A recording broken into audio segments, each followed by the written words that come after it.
Hi, I'm Meenu Ajmani, a certified counseling psychologist and a relationship coach.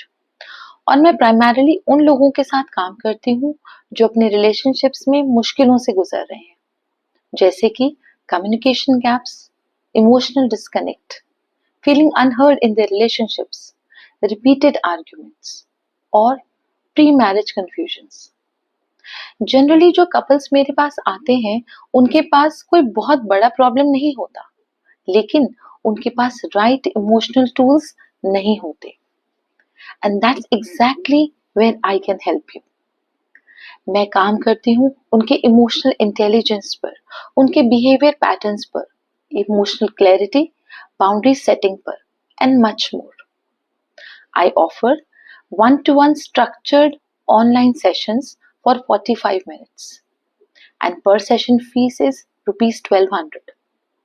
So आप इन sessions को individual या as couple book करवा सकते हैं।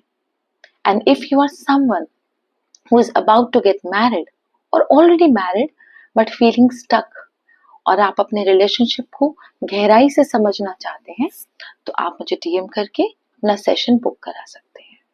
Thank you.